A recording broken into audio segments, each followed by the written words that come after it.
ano yung dapat natin gawin sa motor natin kung sakaling mailusong nga natin siya sa baha. Right, what's up? It's me, Jerry Nubeo. Welcome back to Automatic. Ngayon yung araw na nasa Pilipinas ang bagyong Karina. Laman ng Facebook, ng mga balita ngayon is tungkol sa baha at pag-ulan. Bilang rider, gusto ko na rin bahagi yung mga karanasan ko at kung ginagawa ko para mapanatili na maayos ang motor natin kapag nailusong natin siya sa baha. Itong baha, hinati ko siguro sa 3 level. Siyempre, level 1, level 2, level 3. Level 1, pinaka mababaw lang. Hanggang sa level 3 na may kalaliban na at pwede nating masabi na pwedeng masira yung motor mo. Level 1 natin is lubog lang ang gulong. Mababaw lang, usually hindi naman ganun kataas. Baka mga daliri lang yan, mga ganyan na kalalim. Basta lumubog lang ang gulong, hindi naman naabutin sa ibang parte ng iyong motor unless naka-lowered ka or stance ang motor mo. So sa mga ganitong bagay, meron pa rin tayong mga bagay na ginagawa kapag nalubog yung motor natin sa ganitong level. Pag uwi ko ng bahay, siyempre, ipapasok ko na rin agad ating motor para hindi na siya mababad sa ulan or hindi na siya maulanan pa, isisilong ko na siya muna. Pupuhusan ko ng malinis sa tubig yung ating motor. Simula sa taas, baga babanlawan ko siya simula sa taas hanggang sa baba. Kung meron kayong mga power sprayer, mas mainam para maalis din yung mga lupa dun sa mga motor nyo habang malambot pa ito. After na mabanlawan, syempre pupunasan ng bahagya para matuyo lang kahit papano. And hindi ko muna siya tatakpan ng cover kung meron kayong mga cover. Kasi mainit pa yung makina at palalamigin muna natin to. Kasi pagka tinakpan natin ng cover to habang mainit ang makina, possible na magkaroon ng moist pa rin. So yung moist makukulong doon sa loob at yun ang posibleng makasira sa mga bakal na parts ng ating motor. Ang moist ang dahilan madalas ng mga kalawang. Yun lang naman sa mga level 1, wala namang masyadong grabe dito, no? Kung nabuhusan ko lang, palalamigin ng makina bago takpan ng cover. Level 2, ito na yung level 2 na part na medyo siguro sabihin natin na umaabot na dun sa ehe ng motor mo. Kalahati ng gulong ay lubog. Pagka lumubog na ang kalahati ng gulong, siyempre pagdating sa rear ng iyong motor, medyo aabutin na yung CVT kasama dyan. Pero siyempre, medyo abot ng konti yung footboard, mga ganyan. So sa mga Honda Click, huwag kayong mag-alala dahil hindi mapapano ang yung battery, no? Kahit nasa may ilalim ng footboard yung mga battery. Basta wala kayong ginalaw dun sa loob ng mga plastic na yan sa may battery na yun. So sa ganitong level, ano yung ginagawa ko? Minsan na rin syempre nangyari sa akin na naisulong natin sa ganyang level sa baha yung ating Honda Click. Na ilang taon na rin nakakalipas simula nung nag-post tayo na nailusong natin sa baha yung ating motor. Hanggang ngayon, still, buhay na buhay pa rin yung motor natin. And, still running good. So, ano yung mga ginawa ko? Katulad dun sa level 1, kailangan din natin buhusan din ng malinis tubig para mabanlawan ng motor natin. Kung may power sprayer kayo, sprayan nyo rin, matanggal yung mga lupa. And, palalamigin muna ang makina. So, wag muna natin tatakpan. Kailangan natin i-check yung front wheel sa ehe dahil may bearing po yan na posible na masira dahil sa baha. At hindi naman siya agad nababanlawan ng buhos-buhos lang. Buksan na rin natin, tignan natin kung may mga nabasa rito.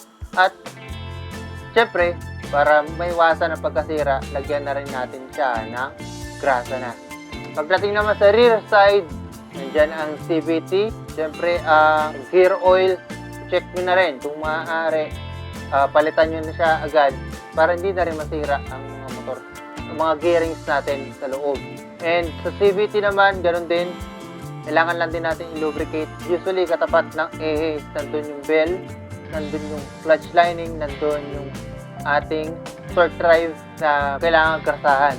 Pagdating naman sa pulley side, ganoon din, linisan natin kasi pwedeng maging worst case scenario kasi sa pulley side is mag-stock up yung ating pinaka-bushing dun sa ating pulley at pagka nangyari yon, ang hirap nitong hugutin. In short, CVT cleaning, regreasing, and palit ng gear oil, kailangan nyo rin linisan. Sa ehe, kailangan nyo rin syempre siyang grasahan ulit Sa ganung paraan, kahit paano, malilinis natin at may iwasan natin ang pagkasira ng mga pyesa ng motor natin at tatagal ang buhay ng mga pyesa. O pagka nagawa na natin to at malamig na ang motor, pwede nyo na siya takpan ng mga cover ng mga motor. Let's go to level 3. Ayan, level 3. Sa level 3 is dito na yung point na lulubog dito yung ating kalahating motor. So sa kalahating motor, pwede nating isama dito, lubog ang airbox, ang tambucho, ayan, mga ganyan. Madalas kasi kapantay ng tambucho yung airbox natin. Pagka inabutan naman ng tubig ang airbox o kapag pinasok ng tubig ang airbox, didiretso po yan sa ating mga karburador o sa mga throttle body. At this point, kapag na nangyari sa inyo to, or kapag nakita nyo na mayroong baha na sa tingin nyo, aabutin yung iyong airbox kahit pa sa sayad lang or kalahati nito, huwag nyo na subukan. Baka lumaki lalo ang gastos sa inyong motor. Huwag nyo na ilusong kapag ganito na ang lalim ng baha. Actually, kapag level 2, pag-isipan nyo rin kung wala naman masyadong importante pupuntahan at nasa level 2 na ang baha, pag-isipan nyo maigi. Nasa inyo pa rin naman yun, pero pag-isipan nyo maigi kung ilulusong nyo o hindi. Pero pagdating sa level 3, wag na kayo mag-isip, wag nyo na ilusong sa baha. Ano mangyayari? Kahit banlawan nyo pa siya, linisan yung CVT, mag-regress kayo, once na tumirik sa gitna ng baha ang inyong motor at level 3, wag nyo subukang ibuksan, lalo huwag nyo subukang buksan. Itulak nyo na lang siya papunta sa mekaniko. Unang gagawin, kailangan nyo magpalit ng engine oil, kailangan nyo, gear oil, regrease nyo na CVT, linisan nyo CVT, pati mga ehe, yung sa bearing, linisan nyo na, palinisan nyo na. Siyempre, dapat hindi mawala ang pagpapalinis sa mga throttle body natin so sakaling na mailusong natin ito sa bahay. Mas mainam na ipacheck na rin natin yung mga makina kasi mas sa tumirik kasi yan, may possibility kasi na nakahigop ng tubig yung karburador o yung throttle body nyo. Kapag nakahigop ng tubig ang throttle body nyo, papasok siya sa pinakamakina nyo sa block mismo at ang tubig hindi kayang sunugin ng kahit anong init o kahit gano'ng kalakas ang spark ng inyong spark plug. Mag-i-stay yun doon. Pagka kinumpres siya ng piston, hindi niya kaya kasi nga tubig yun, hindi agad nawawala sa loob pagka kinukompress siya ng piston. Yung piston may hirapan at ang mangyayari sa inyong mga piston arm, pwede siyang bumaloktot na yun, possible na ikasira yung makina, makina niyan kapag ganyan ang nangyari sa inyo.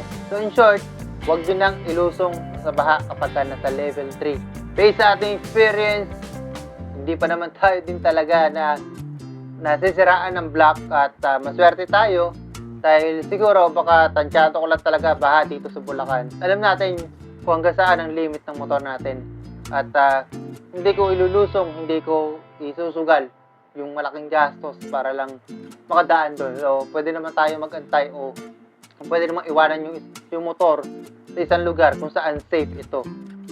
Well, that's it. Sana nakatulong itong video na to. Napakasimpleng video. Kahit alam ko, karamihan naman sa inyo is alam to. Pero sana ito is magsilbing paalala sa ating lahat, sa ating mga rider.